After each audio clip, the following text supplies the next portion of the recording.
Welcome everybody. Today we're meeting some of the contributors and co-editors of our recently published book, Connective Urbanism, and it brings together 10 KPF projects. And we have some of New York's leading commentators and urbanists. Really thrilled to have you all in the room, all these great minds together today. So because the accomplishments are so great, I'm just going to read these bios. Lynne B. Sagalyn is widely known for her research on city building.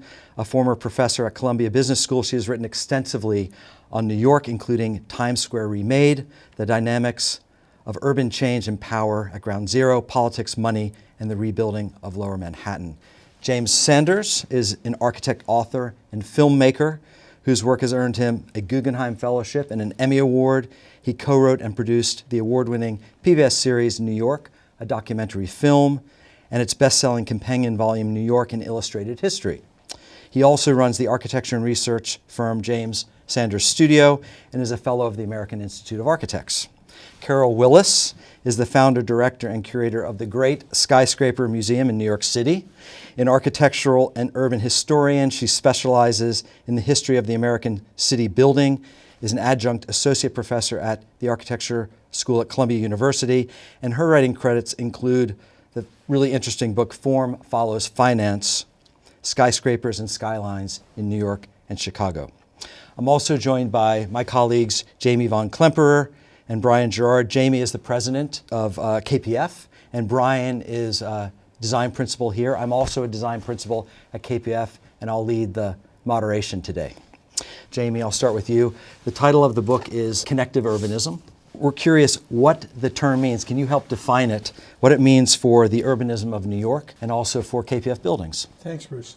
So the work of our firm, which now is almost 50 years on, since its inception, began with some early projects of Bill Pedersen primarily, who had an instinct which became a bit of a thesis that buildings are, in a way, social things. They're almost like people. They can reach out to each other. They can communicate with their users. They can communicate with each other. They can make gestures. And by and large, the work of our firm, in many different kinds of use, from hotels, office, embassy, airport, et cetera, in many different circumstances, are very open buildings. Mm-hmm. That's to say they're not so much closed systems as rigid diagrids or ordered formulae of material coming together, but rather they physically open themselves up. As, for example, one Vanderbilt Tower next to Grand Central opens itself up visually as a kind of a glass lantern to the stone box of Grand Central next door, or in circulation invites people into and up the building. And that principle that Bill started us with, and now we've practiced and continue to, we think allows us to further some of the agendas, the urban agendas that are so important to the city of New York. That's the subject of this book. The book is kind of a portrait of a city through 10 projects. But New York in particular is a place where, as one of the essays, Russell Shorto's essay on New Amsterdam as a kind of source of the DNA of New York, talks about how this open free market city, socially and economically open, became this sort of physical island city. So our buildings do their best to, even though they're each a little part of a city with 1 million buildings and 1 billion things going on, each one does its part to open up to the pathways that might be beyond the site. We want buildings to be responsive to and agents for many things that are well beyond the property line. And that allows them to, I think, to fulfill their mission programmatically, socially, et cetera.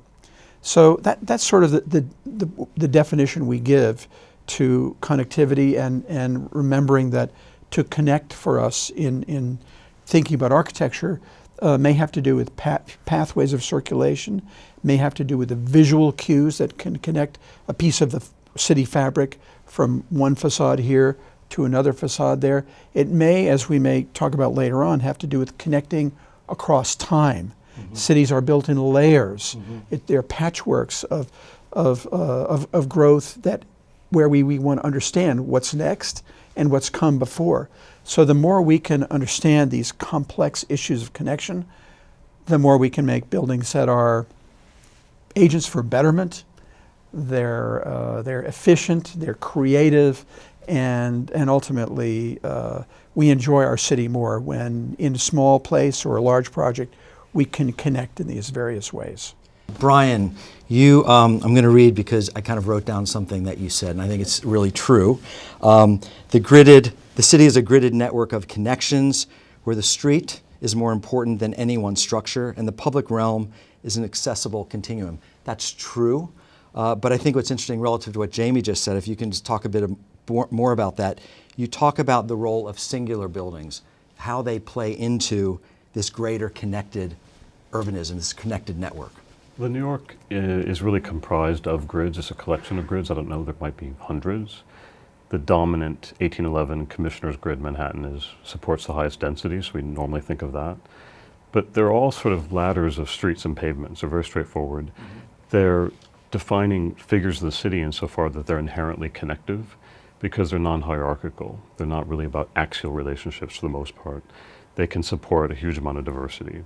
So that idea of the grid as a network that supports the city is fundamentally, I think, modern and inspiring to us as architects. And the best architecture emerges from within the system, sort of going with the grain, and finds ways to assert its own identity within this in a supportive way.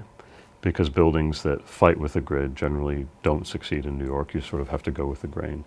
And there are projects in the book that are very much embedded into the grid, such as the NYU Dental School on First Avenue, which the expression of which really is inspired, I think, by the kind of movement along the avenue and the sort of, it's not a gridded building, but it's constituent parts, horizontals and verticals, which sort of are adjusted in response to that sort of activity of the grid. But then there are also areas where grids merge, such as in the Village. So the residential building at Jackson Square, designed by Bill Pedersen, is really remarkable because it makes the most of the great opportunities for expression that emerge when grids collide, where you open up unexpected prospects. And there are unprecedented relationships to the sort of underlying background structure. When we think about One Vanderbilt, something you said, and this relates to this, there are these singular buildings, but also the dialogue between the buildings, these characters that buildings have these kind of characteristics, they're kind of personalities in themselves. I love the way in which these buildings often play off each other without, like One Vanderbilt versus Grand Central, completely different building types, but they really have a great dialogue together. Yeah. And you'll notice, those, take a look at the book. We hope everybody will read it and enjoy it.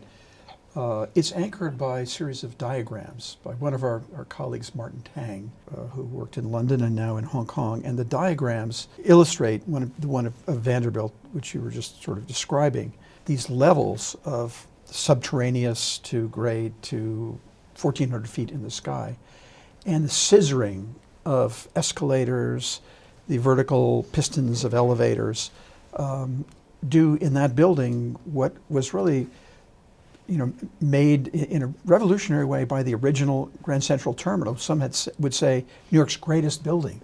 Incredible section. Tennis courts up here, a ramp that could allow horses, if you needed to come up from below grade. And all of this kind of making a mixing chamber out of a building that looked totally sealed up like a stone box. But it's actually very welcoming. So we're trying to kind of riff off of that great paradigm or that great precedent in the Vanderbilt design, and Martin's diagrams are wonderful sort of scissoring, cutaway ways to evoke all of this movement. And by the way, I'm really excited to see the exhibition that's going to open at the Skyscraper Museum very soon on Grand Central. Really got a little preview last night of that. It was really fascinating. Okay, so we're going to change this a little bit to bigger picture. New York City keeps getting knocked down, I would say. I think I've written this here, but it gets back up somehow. So in 2001, we have 9/11 that happens. In this century alone, Hurricane Sandy, not in the right order, but the Great Recession. We also had COVID a radical shift in the city. And the projects in the book are all of the last 25 years. They're of this century. So our belief is that New York City must be resilient, and it has actually survived all of these kind of big events. It must be resilient because of its connective urbanism. So in the essay, Carol, you and Lynne worked on something called polycentric New York, and in that essay you're talking about the financial district, you're talking about Midtown and the rezoning, you're also talking about the newness of Hudson Yards, this kind of third central business district in New York City. How do you think the polycentric city has really lended itself to the resilience of New York and in a way plays into this connective urbanism? Does connective urbanism make the city resilient? So Lynne, let's start with you. Okay. Yeah. It was a real joy to sort of work with Carol on this essay. You know, I took kind of a historical and a business perspective on it. And my sense is that, and from my research, that the polycentric New York really evolved over the course of the 20th century in response to business expansion and growth demands. And, you know, at first the movement was, you know, northward from downtown to Midtown, and most recently westward. But, you know, if you look at it from a historical perspective, in the 20s, in the booming office market of the 20s, they expected Midtown to expand westward, and there were images of office buildings on 8th Avenue. I mean, it all collapsed. It didn't materialize till the 21st century.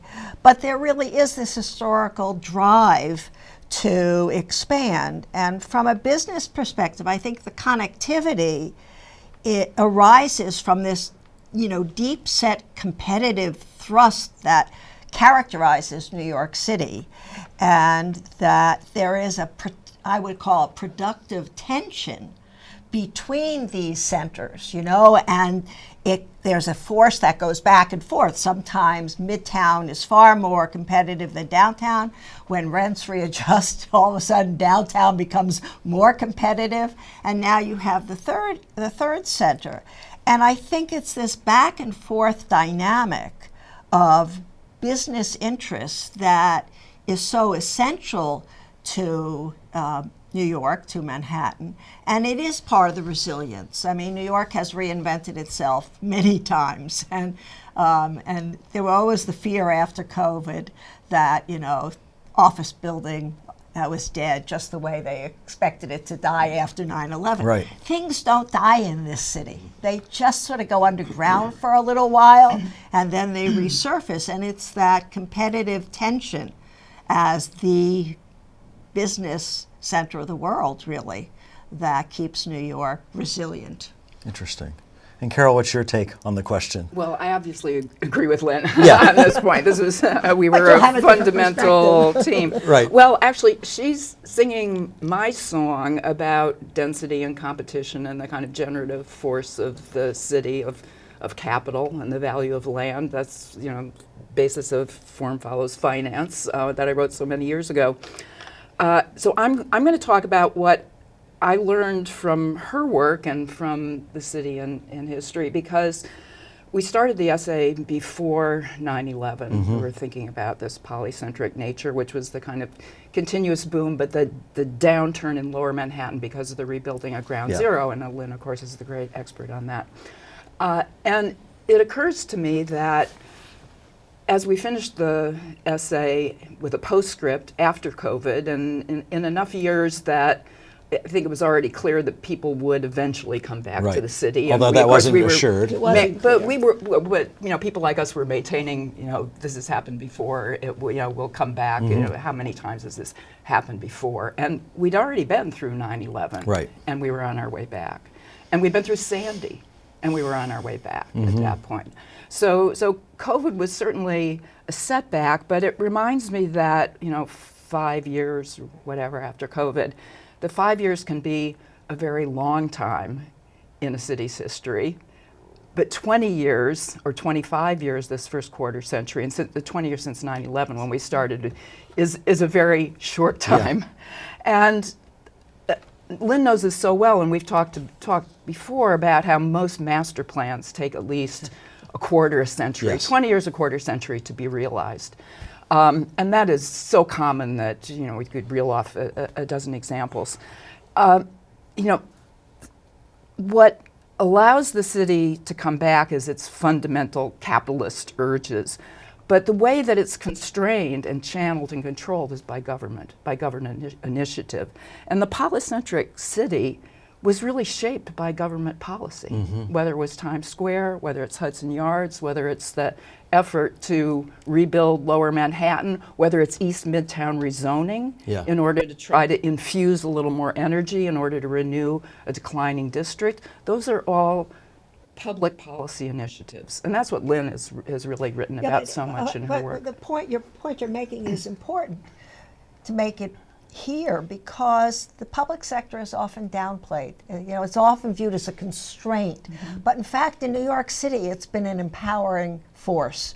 And you just wouldn't have a lot of the regeneration or the resilience, without that willingness to engage on a pragmatic basis with business and all the related interests to keep pushing forward the growth of the city. And to channel growth and to plan, because Hudson Yards was a master plan and a one that took a long time to unfold and to get traction and to gain capital.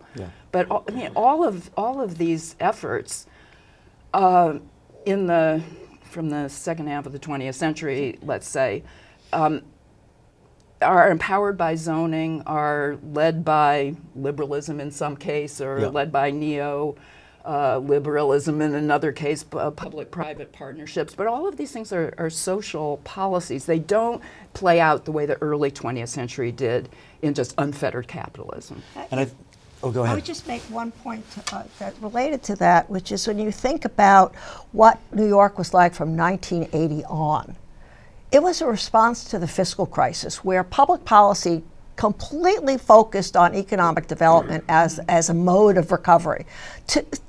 Critics would say that was not 100% correct because it just downplayed the importance of social policy. But it was the way the city recovered. And they recovered through real estate, through building, through the property tax valuation spin-off of building all those new towers in Midtown. And I'm going to change this a little bit now because we've talked about the business hubs of New York City. And interestingly, the book also talks about NYCHA housing. So, James, for you, let me see, I wrote down some questions. Obviously, you've focused extensively on the history of New York, and you recently completed a book of essays, The Fullness of Time, Reflections on a Changing City, and this is all about change. And you have 2 episodes of New York series premiering in 26 in PBS. Your essay, though, is on specifically NYCHA Red Hook housing and KPF's work in rehabilitating the site following the devastating Hurricane Sandy. So more generally, though, the essay, we're talking about the business centers of Manhattan, and then we have Red Hook, which is much more focused on the need for public housing in what is otherwise a free market system. And the solutions for adequately housing New Yorkers, they're such a critical issue today. They've been a vexing issue, and solutions change over time. But we're really curious, how does today's housing crisis, the issues of housing today, how does that affect this idea of a connected urbanism in New York City? Well, it's been the abiding crisis of New York almost as long as New York's been a city, which is, in a funny way, a problem of success, which has always been that more people want to live in New York than New York can make homes for. And that led in different times to the Lower East Side tenement housing. Everyone has an image of that in their heads, from which the original housing movement largely arose. But the notion of the greatest disconnection in New York and many American cities being the sort of social, economic, and, one might say it's geographic in part, logistical, that, Jacob Riis and others were noting in 1890, which was that New York had Fifth Avenue, where the richest people in the world lived, then is now.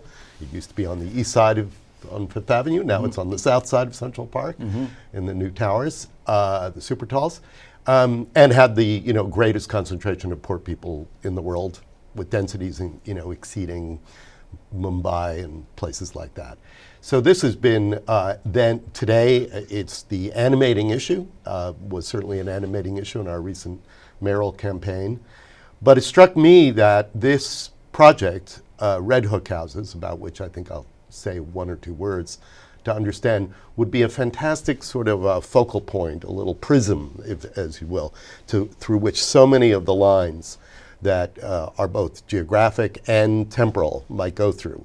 So Red Hook houses was the first housing project in the United States paid for by the federal government as a housing project.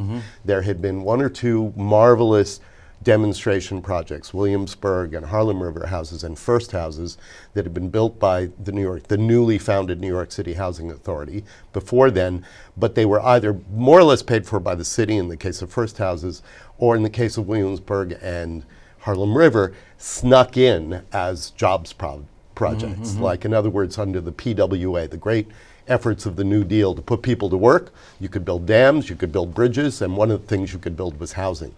They almost kind of little sneaky move, because there had been such anathema among private real estate developers to the idea of the government actually building housing then as now.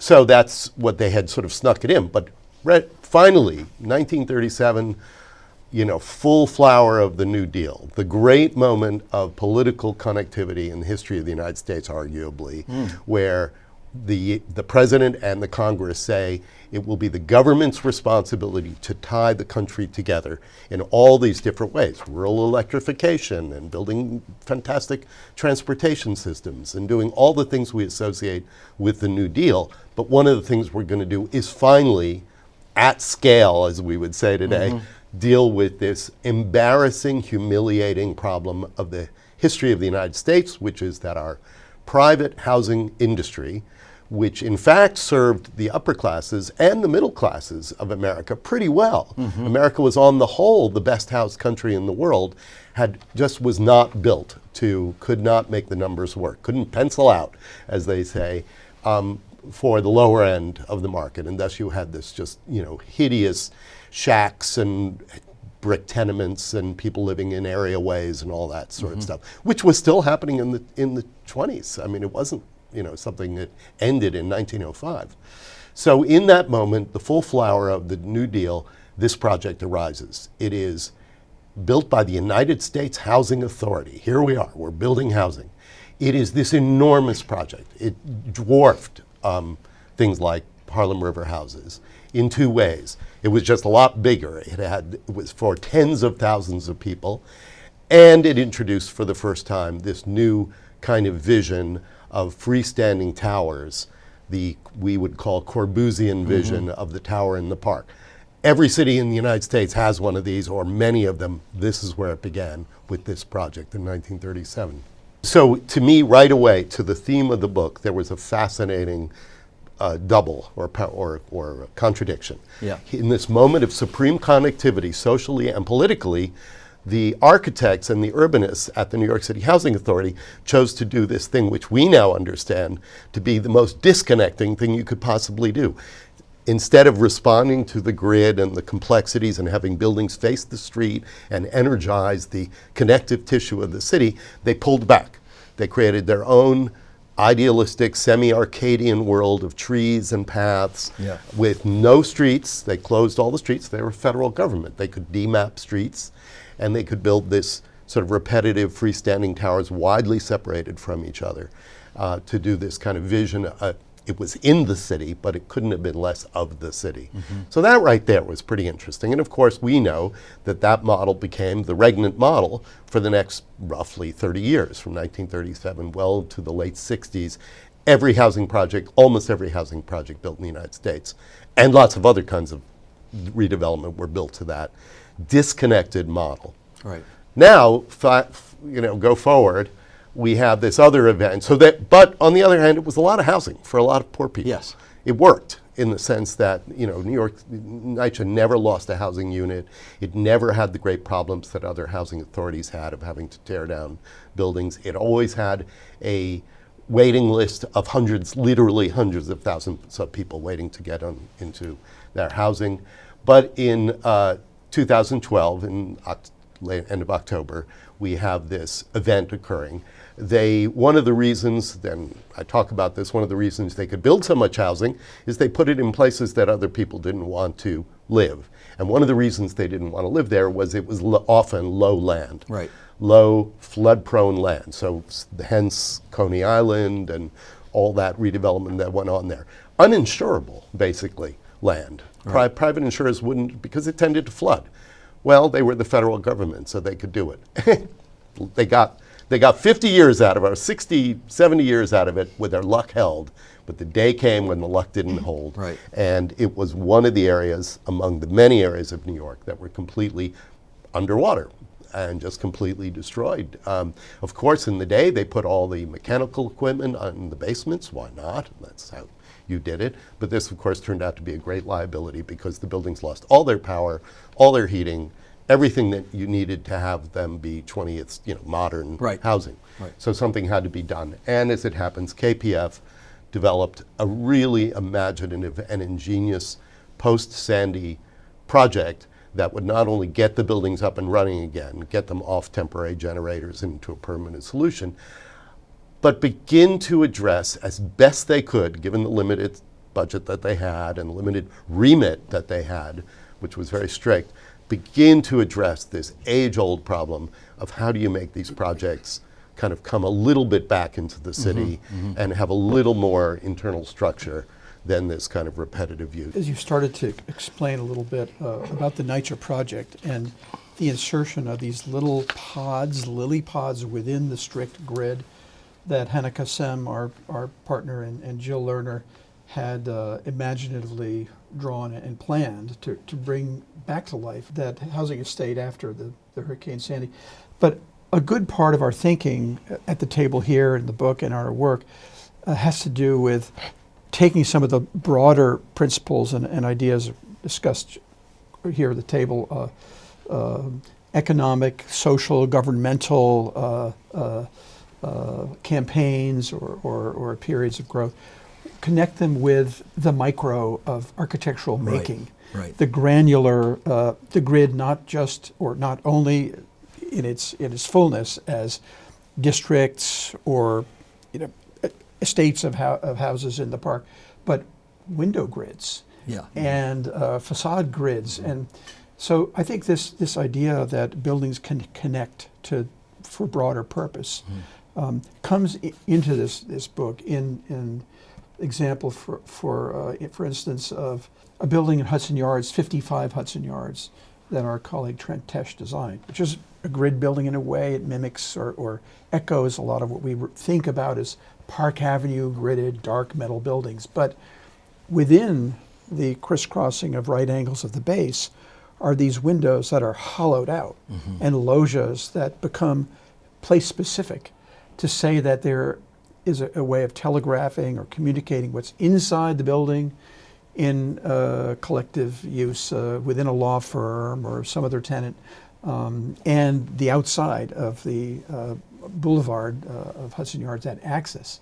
So another good example just down the way on the High Line is the 21st Street project that Josh Chaikin had designed, which is in its windows, it looks very much like the fabric buildings of more warehouse storage and proto-industrial buildings or the Starrett Lehigh building in a place of residence. And then the way the building sets back from the High Line, which is the ultimate connector, the line of connector of our day, which probably responsible for over $1 billion of worth of real estate, but it's also the most visited, or was, tourist destination in New York. So this little building that Josh designed has a way of setting back in its cubic composition, again, coming from a grid, to create pockets of green that are kind of a deepening of the green that Pate Odolph and Jim Corner and others made happen along the line segment of the High Line. So wonderful kind of response of amplifying what's already there in this wonderful High Line. Or at the end of it, to finish this comment, the High Line comes and snakes in one of its branches underneath the columns of Hudson Yards Tower. Marianne Kwok and Bill Pedersen designing a building whose columns come over, the High Line comes inside, and you have this kind of organic inclusion of a piece of the city that was already there in a new building. So this only happens because the tricks of the trade of the architect, manipulating columns and working with facades, allows for these responsive kind of values that are brought into the building. And I think it's good that you brought up the lily pads, because in a way, these micro, I mean, relative to the city, these micro moves make such a big difference. Like these moments can really be very transformative. I made the sort of odd proposal that it was a historic preservation project. When we hear that term, we think of mansions and we think of old historic grand classical buildings or things like that. But in fact, this is reusing and readapting and making suitable for the new 21st century world, a project that is, after all, now 75, 80 years old, and typical of the enormous amount of the fabric of New York that might not be a designated landmark or in a historic district, but is still nonetheless a historic property, the bones of which, the structure of which, is enormously valuable, not only as just an investment, but of course, as we would now think of it, embodied carbon and all the energy that went into making it, which needs to be tweaked in one way or another through relatively small interventions.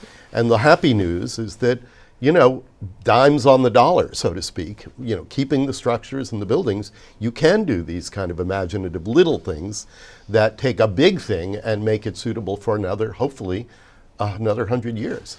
And go ahead. I was just going to say that part of the serendipity of that kind of story and the story that we're living through now as office buildings are being converted to residential is that the call it the bones of real estate, but the actual built environment made up of built structures may look fixed in place, but in fact has constant regenerative ability, only constrained by imagination and economics. You know, we don't rebuild a city every decade or every era. We just modify it and we make it more, you know, sustainable, and using today's language because of that, because, you know, the social and economic areas change. And I think that New York's inventory of built structures has been an asset that people, we take it for granted in a sense because it's there, it's part of the city's history, but it's an asset that can be used and reused and modified. And that does lead into, as part of the, Russell Shorto did a great essay in the book. He's not here today, but he does talk about the roots of America and New York City. And one of the things that's probably made buildings very innovative in New York is the fact that we're bound by water. And that creates this looking inward. You have to be very conscious of how you're using land. So Jamie, relative to what we build in New York and these projects, how would you say actually the territory of New York and this density and looking in on itself makes for the projects? Fluidity is a theme. It sponsors trade. New York is a port.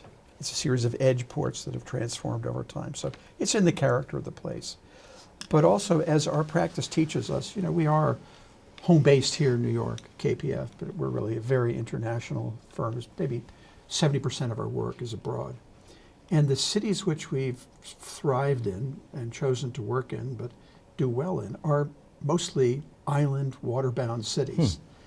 And that would include Hong Kong, Singapore, Shanghai, New York, to some extent, you know, the Thames River, London, you know, always coming to the water.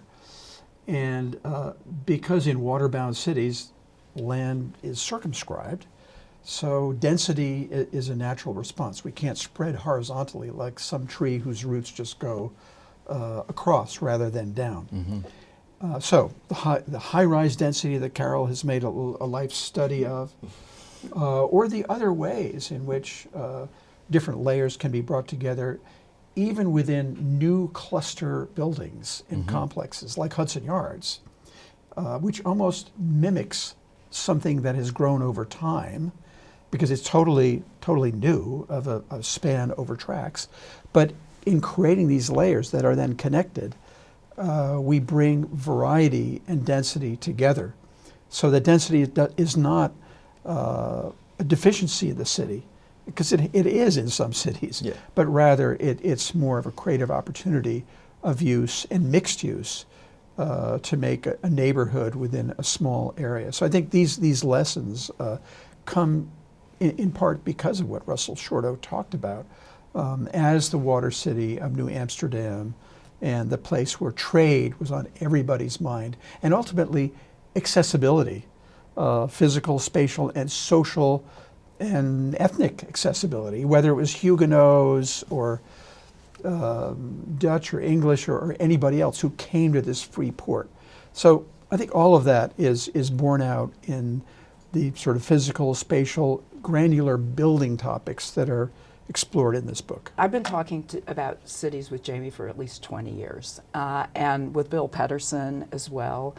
I remember back when we were doing the exhibition, when I had never even been to Shanghai, but I was getting Jamie's and Paul Katz's advice about working in Hong Kong and in Asia. We did a show, China Prophecy.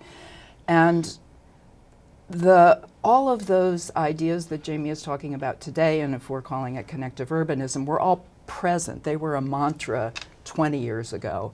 They're a leitmotif in KPF's work across these decades. It is an idea that Bill Pedersen, I remember talking in a program that we had, but in conversations over lunch, about Rockefeller Center.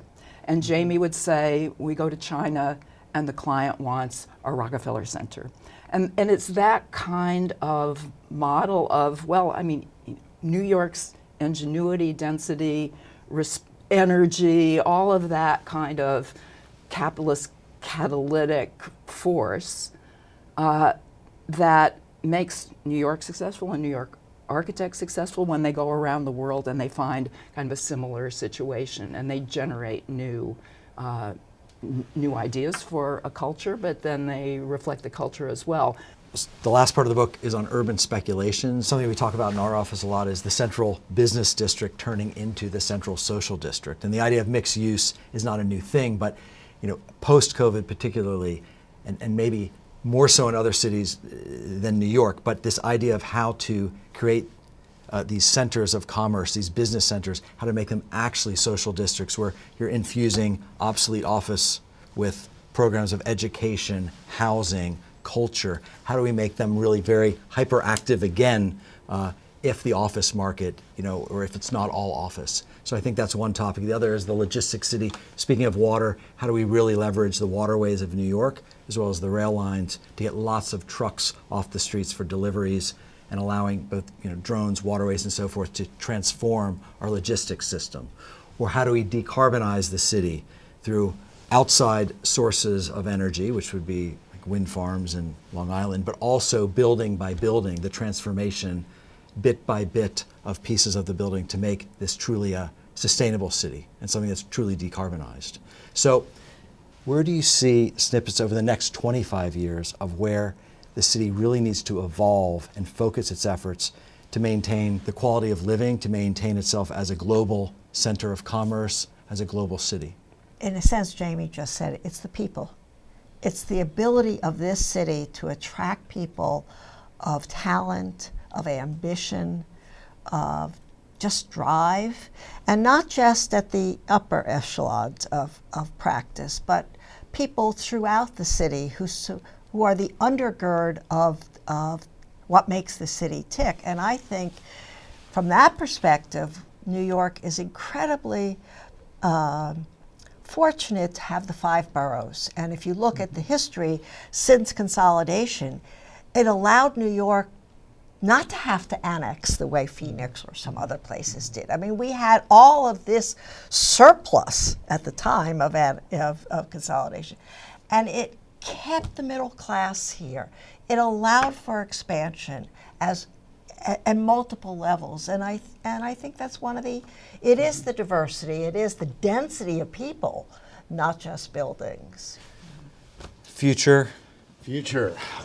Well, it's interesting. This book has been in production and conceiving for quite a while, and then we've actually gone through a couple of cycles of thinking about it. And when I was writing the Red Hook Houses chapter, or essay, which turned on this kind of wonderful project.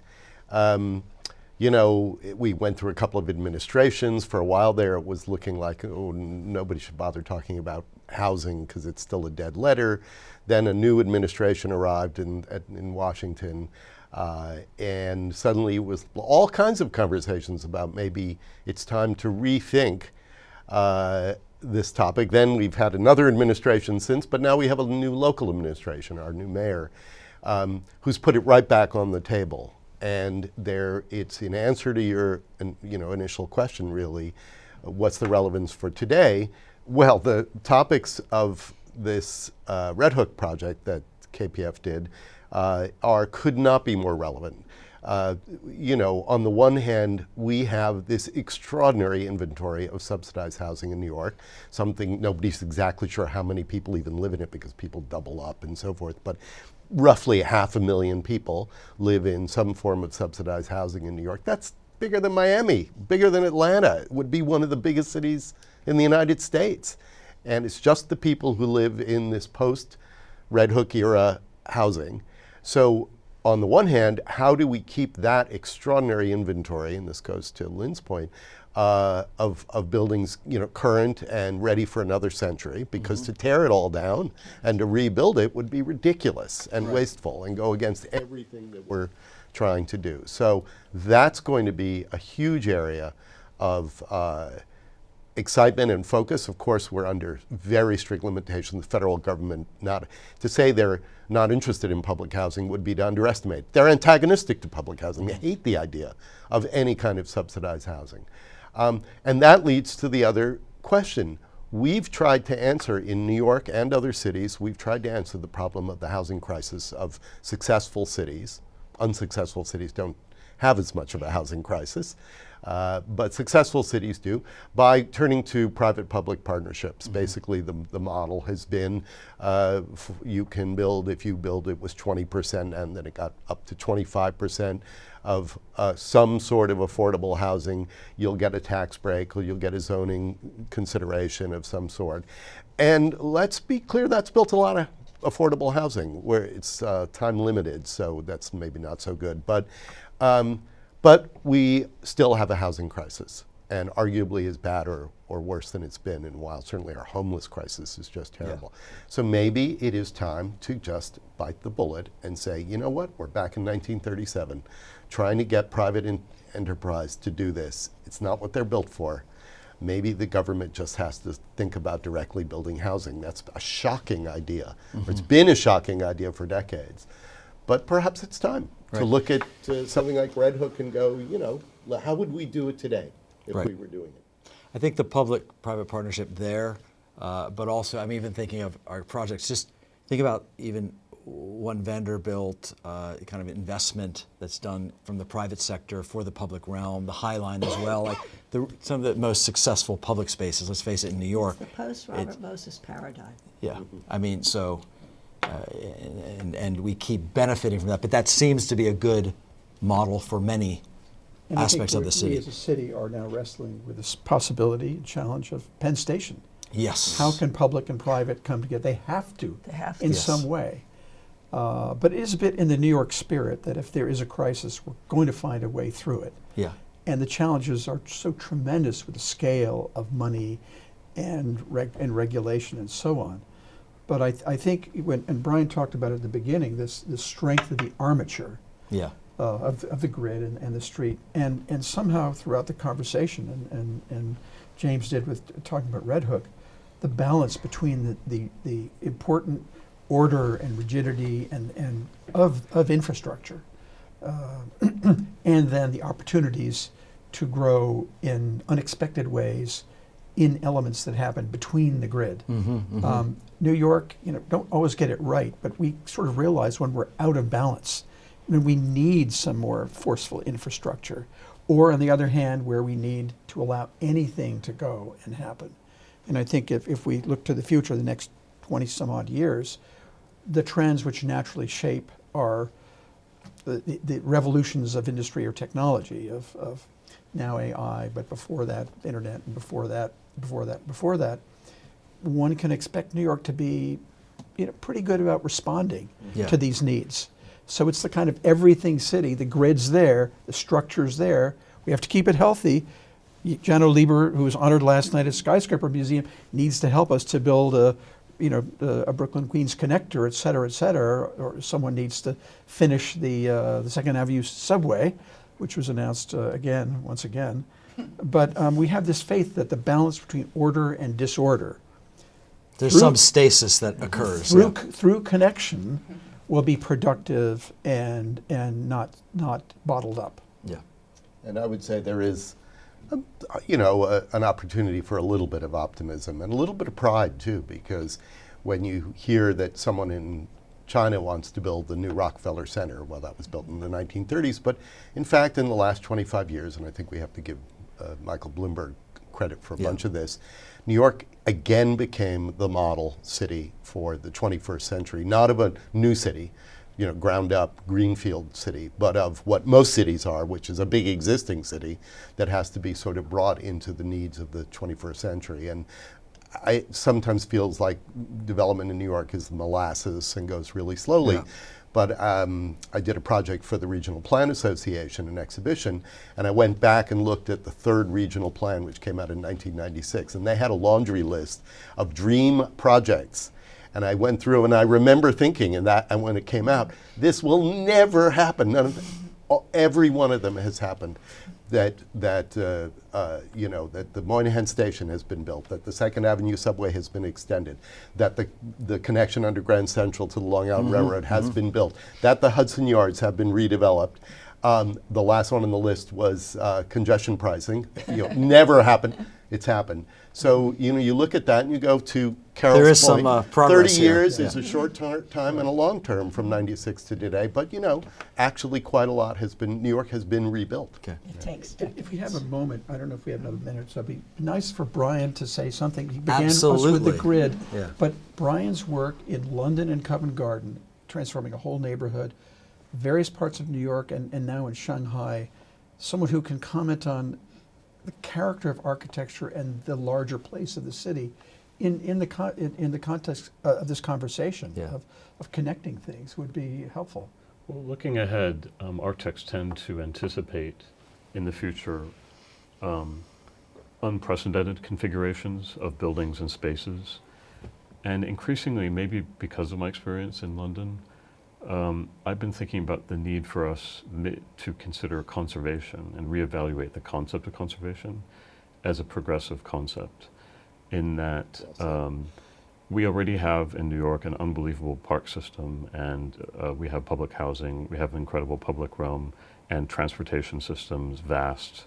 We could do a better job of conserving the city that we have, and the city of the future may not be zeppelins and streets 20 stories up in the air, as was envisioned in the early part of the century. It may be something that doesn't look terribly different from the city we have today, but is that much more humane because we've taken the time to maintain and conserve our resources, maintain the infrastructure that we have.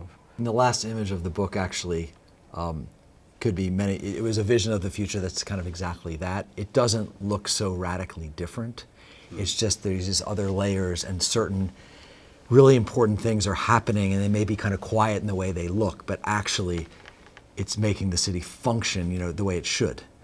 So with you, and I think just on that, with our work in Hong Kong and Singapore and so forth, this idea of maintaining what we have. New things are very exciting to be built, but it is a question of this idea of how buildings are made. I think the craft of the buildings themselves, I'm thinking again of one Vanderbilt, like materials that really last for a long time is part of that. Like, New York doesn't maintain itself so well necessarily. So building things that actually, with materiality, that can sustain themselves is part of that kind of solution. That would be truly visionary. Right. Well, most utopias look to the future, but also paintings of utopia look to the past as well. There's Arcadia kind of says That's true. what's coming, but there was something that started us off in a happy way, balance of nature and man, etc. What are your thoughts on the future of New York to be the best, that it can be and evolve? I was asked many years ago, what did I see of the city, projected the city 50 years hence, Yeah. Maybe 10 or 15 years ago. And I said the city would look much like it does today, that where the values of preservation, which are both idealistic and necessary, I think would have taken root, and I completely agree on the conservation of materials and resources and the reflection of a sense of place and neighborhoods and landmarks protection. All of those things are Yeah. incredibly important. At the same time, though, New York has grown a new typology of the skyscraper and the super slender, which so many people hate. But on an agnostic level of appreciating or disdaining the style, what those buildings represent is unique to New York. It's like a Galapagos Island special flower. It reflects only these conditions that are present in this place, taller and thinner than Hong Kong, everything about them. And of course, it's the absentee tenants or owners of the condominiums, the strong boxes in the sky, proverbially, that so many people hate, the empty towers. But unlike London, where there are vast neighborhoods that are owned by foreigners that they call zombie neighborhoods or iceberg houses, but those places don't have the street life that 57th Street undeniably has, every night, for people coming out of Carnegie Hall or shopping at the boutiques. I mean, it is the density of New York and the creativity and the capital that's concentrated here that gives us a new idea about growth, every generation. So I think this has been a great conversation today. We're looking forward to future films and essays and writings on New York. And I think from KPF's point of view, this is part of a series. I mean, rather than just a monograph of work, we have a series of ideas on details of buildings, materiality, how buildings function, our urbanism. So we're kind of looking forward to continuing these conversations with additional kind of thinking on what we do. And Jamie, do you want to conclude with anything? Well, I think, and back to the granular level to finish, the grain of sand in the whole universe, quote William Blake with that poetry. But if we look at the crop of buildings that coming up now, not from our studio only, but the whole community of architects in New York, the amount of care given to texture, material, solidity, scale of a window that Jane Jacobs, or the stoop Jane Jacobs might appreciate, is really a sea change in New York from, let's say, 25 years ago. So since we're at this point of evolution, we see will be a lot more wonderful buildings to want to preserve that will have a lot to do with the buildings that were already there. So I would say it's the material city in a good sense, not just the materialist city of capitalism, but the city that appreciates the way it's built carefully out of craft. And that characterizes the cities of the world that we love and the neighborhoods that we love, whether they're in Aoyama in Tokyo or Covent Garden in London. So I think that's a kind of, it's not a prescription for the future, but it's an instinct that we feel. And it's something we can celebrate in the whole kind of evolution of New York as we know it's moving ahead. Agreed. So thank you, everybody. This has been really fun and interesting to have the conversation. Thank you. Thank you. Okay.